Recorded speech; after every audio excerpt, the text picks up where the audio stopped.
So this is section 3 of lesson 1, statement of profit or loss and other comprehensive income or simply income statement. So just a recap, we have here the full set of financial statements, statement of financial position or balance sheet, statement of profit or loss and other comprehensive income or income statement, statement of changes in equity, statement of cash flows, notes to financial statements. So as discussed, this video will cover the statement of profit or loss and other comprehensive income or income statement. So just to provide an outline, this lesson will cover the purpose and uses of the statement of profit or loss and other comprehensive income or income statement. I'm also going to discuss about the profit or loss and then the other comprehensive income. Fourth, the choices of presentation of income statement. Fifth, the format of the income statement. Sixth, irregular items. And I'm going to talk about the note disclosure specifically pertaining to the income statement. And lastly, the limitations of income statement. Alright, so first, let's define what is profit or loss. So profit or loss, as defined in the standards, pertains to the total of income less expenses within the normal course of business, excluding the components of other comprehensive income. So take note, profit or loss pertains to all realized gains or loss or simply the net profit during the year, which is mainly from the normal operations of the business. Statement of profit or loss is very important since it shows an entity's financial performance in a way that it is useful to a wide range of users, specifically in making decisions. So this report is a financial summary of the company's revenue, expenses, and earnings, which are typically presented as part of the other financial statements like the balance sheet, cash flow statements, etc. Other comprehensive income, as defined in the standards, pertains to the items of income and expense, including reclassification adjustments that are not recognized in profit or loss as required or permitted by the IFRS. So all those income statement items which do not qualify to be reported under the profit or loss, these items will be reported under the other comprehensive income. So basically, other comprehensive income would include both the realized and unrealized gains and losses. So for example, revaluation surplus. So what do we mean by reclassification adjustment? These are the amounts which are recycled to profit or loss in the current period that were recognized in OCI or other comprehensive income in the current or previous periods. So example of items recognized in OCI, for instance, foreign currency gains or losses, disposal of foreign operation, realized gains or losses on cash flow hedges, etc. So here is the profit or loss equation. Profit or loss is equal to revenues less expenses plus gains or losses. So take note, the gains or losses here refers to the gains or losses from the normal course of business. Other comprehensive income equation is equal to gains or losses. And these gains or losses include both realized and unrealized or items which are not permitted to be recognized under profit or loss. Hence, comprehensive income equation is equal to the profit or loss plus other comprehensive income. So now let's define some terms. Revenue, as defined in the standards, pertains to the inflows, enhancements of assets, settlements of liabilities from delivering or producing goods, providing services or other activities that qualify as ongoing major or central operations. So when we say revenue, inflows, for instance, company has delivered goods or rendered services and the payments are in the form of cash, so we immediately recognize a revenue. Or it can also be rendering of services or producing goods which are in credit, still an inflow, so we recognize revenue. It also includes enhancements of assets and then settlement of liabilities. So for example, if the customer has paid in advance, initially we have recorded deferred revenue, right? So upon delivery or production of goods or rendering of services, we have already performed the obligation. Hence, on settlement of this liability or obligation, we now have the right to recognize the revenue. It describes the income earned through the delivery of goods or services in the ordinary course of business. So example of revenue, we have sales revenue, service revenues, fees earned, interest revenue, etc. So take note, the normal balance of revenue is credit. Because when we recognize revenue, the revenue accounts are usually credited. For instance, when services are performed or billed and goods are delivered. Expenses, as defined in the standards, pertains to the outflows or usages of assets or incurrence of liabilities from delivering or producing goods or services or other activities that qualify as ongoing major central operations. In other words, expenses is a cost incurred in the process of producing or offering the primary business operation. Outflows or usage of assets. So for instance, a company has prepaid expenses, right? So initially, it's an asset. So once they have already incurred or used that prepaid asset, then it now becomes expenses. And then incurrence of liabilities. For instance, if the company has incurred advertising expenses, marketing expenses, selling and distribution expenses, other fees and costs, then these also qualifies as expenses. So again, example of expenses, we have cost of goods sold, cost of services, sales commission expense, delivery expense, advertising expense, salary expenses, etc. Gains. As defined in the standards, these are increases in equity or net assets other than from revenues or investment of owners. Losses. So this is just the opposite. It pertains to the decreases in equity or net assets other than from expenses or distribution to owners. In other words, gains or losses are income statement accounts which have resulted from non-primary operations or other resources. Meaning, anytime a company produces a profit or realizes increased value through secondary sources, then it results to gain or losses. For example of gains, if the company has sold its property, plant, and equipment. So of course, this is not within the normal course of business. For instance, if the company is not engaged in the selling of property, plant, and equipment, then it falls to gains. Losses, for instance, if the company has incurred losses in terms of litigations. So now, let's discuss about the term of temporary or nominal accounts. So what do you mean by this? So temporary or nominal accounts are closed or reduced to zero at the end of each accounting period, and their balances are transferred to real accounts. So real and permanent accounts are balance sheet items. On the other hand, temporary or nominal accounts are income statement items. So income statement items, remember, we are reporting income statement for the period. So whatever the net income or loss during the year, we actually close this with the retained earnings. And the retained earnings is reported in the balance sheet. Hence, all income statement items are close to zero at the end of each reporting period and lumped to the retained earnings account. Temporary or nominal accounts, as mentioned earlier, these are income statement accounts such as revenues, expenses, gains, and losses. So here are the minimum line items per IAS or International Accounting Standards 1.82a. So these minimum line items need to be presented in the separate statement of profit or loss. So first, we have revenue. Second, gains and losses from the recognition of financial assets measured at amortized cost. Third, share of profit or loss of associates and joint ventures accounted for using the equity method. Fourth, gains or losses associated with the reclassification of financial assets. Fifth, tax expense. Sixth, single amount of the total of discontinued items. So here are some examples of items recognized outside of profit or loss. So first, changes in revaluation surplus. If for instance, the entity has opted to use the revaluation method when it recognized its property, plant, and equipment and intangible assets. Second, the remeasurements of not defined benefit liability or asset recognized with employee benefits, IAS 19.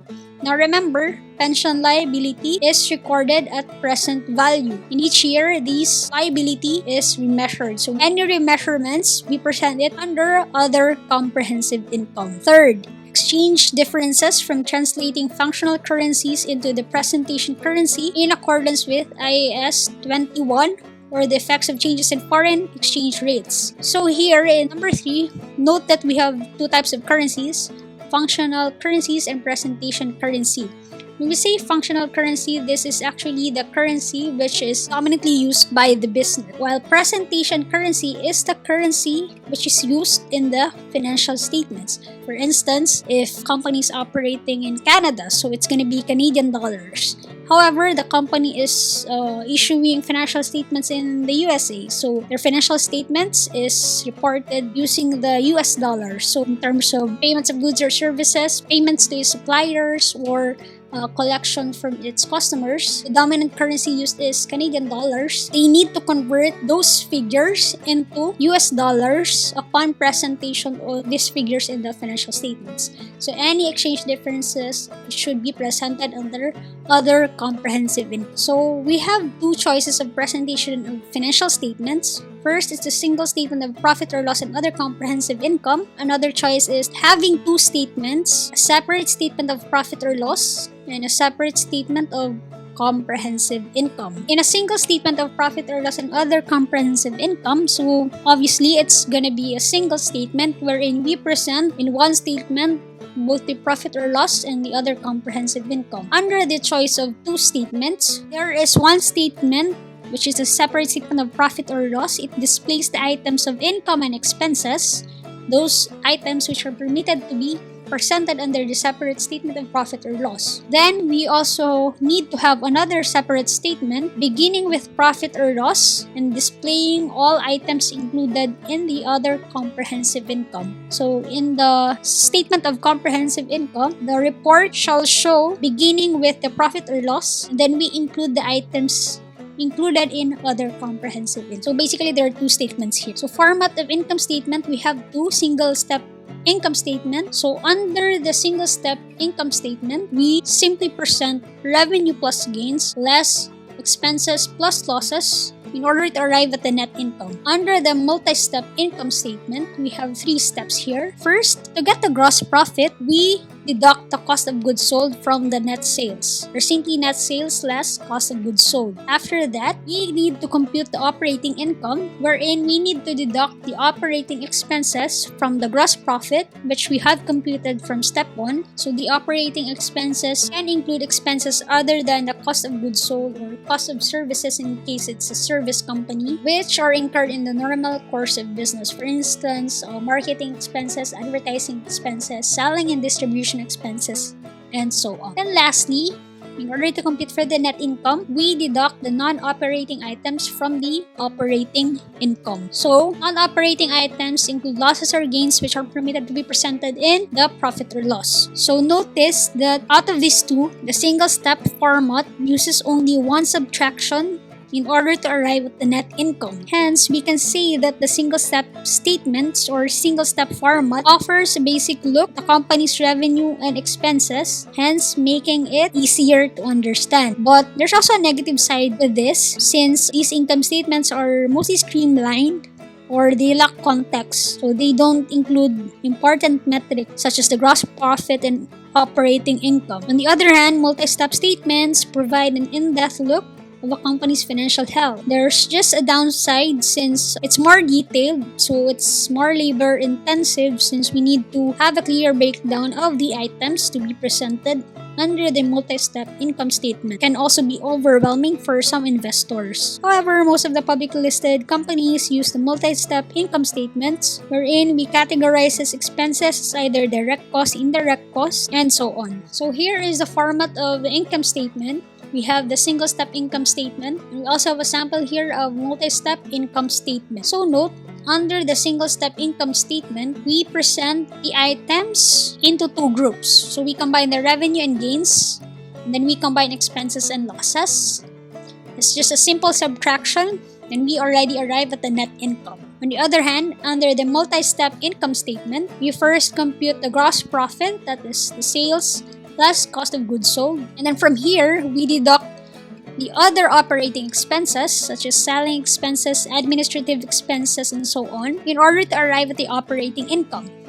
After that, we add and deduct the non-operating gains or losses. So we have here, example, interest revenues, gain on sale of investments, interest expenses, loss from lawsuit, and then we arrive at the net income. So please note that regardless of the format of income statement, we should arrive at the same figure or same amount of the net income. So it's just a matter of format. Alright? So now let's talk about the irregular items. So these are items which are kind of unusual in a typical income statement or statement of profit or loss and other comprehensive income. So first, we may see discontinued operation. So what is this? This is presented in separate section between income from continuing operations and net income. For example, if a company has certain segments of their company wherein they have discontinued the operation, the figures relating to this discontinued operation should be presented separately, and it should be presented below the income from continuing operations and before the line of the net income. So it may have two components. So first, gains or losses from operations of the component that has been disposed of or classified as held for sale from the first day of report. Second, gains or loss on disposal of component. So, in the first item, so for instance, the company has classified one component as held for sale, but the component is not yet discontinued. So there's still an ongoing operation. Hence, any gains or losses from the operations of that component should be presented under the discontinued operation line item. And number two, on disposal of that specific component, any gains or losses from the proceeds shall also be presented under the discontinued operation line item. I hope that's clear. Another irregular item, extraordinary item. Just so you know, this is no longer applicable since it has already been removed from US GAAP for both public and private companies. So before, it was still allowed to present extraordinary items, but now it has already been removed. Now let's talk about the note disclosure, specifically pertaining to the income statement. So here are common income statement items which should be in the notes. Take note if material. First, we have revenue. Second, cost of sales or cost of services. Third, general and administrative expenses. Fourth, depreciation expense. Fifth, income tax expense. Sixth, pension expense. Seventh, other income or loss. In addition, here are certain items which must be disclosed separately, either in the statement of comprehensive income or in the notes. Take note if material, and this is per the standards IAS 1.98. First is the write-down of inventories to NRV or of property, plant, and equipment to recoverable amount and any reversals. So take note, for inventories should be measured at net realizable value. So if it is above net realizable value is at the end of the year, we usually have loss for write-down of inventories. So if the value of inventory is above the NRV or net realizable value, we will have a loss from write-down of inventories. On the other hand, property, plant, and equipment should be measured at lower of carrying amount or recoverable amount. If there's any loss from impairment, should also be recognized. And also, if there are any reversals for the loss of write-down or reversal of impairment, this should also be recognized. Second, restructuring of activities on an entity and reversals of provision. So, if there are certain restructuring plans or announcement, we may have recognized provisions, and any reversal of provisions should also be disclosed separate. Fourth, disposal of investments. Fifth, discontinuing operations. Sixth, litigation settlements. And seventh, other reversals of provisions. Lastly, let's talk about the limitations of income statement. So what are the limitations? First, income statement is reported under the accrual basis of accounting. So why is this a limitation? Simply because the company may recognize revenue and report net income before any cash was actually received. This is the opposite of the cash basis of accounting, right? We cannot use the income statement in terms of assessing whether the company is liquid or not. So in terms of assessing whether the company is liquid or not, we use the balance sheet. Second, the income statement uses estimates and judgment. This means that some figures in the income statement have subjective component, and it also means that some items which might be relevant cannot be reliably measured or cannot be reliably reported, since some items here are just estimates and based on management's judgment. Third, the income statement does not always show all items of income and expenses. So this means that some of the items are reported on a statement of other comprehensive income and not included in the calculation of the net income. So, this ends section 3 of lesson 1. I hope this has been helpful to you. Comment below if you have questions or further clarifications. My name is Jean. Thank you for watching. If you like this video, hit like, share, and subscribe. Till next time.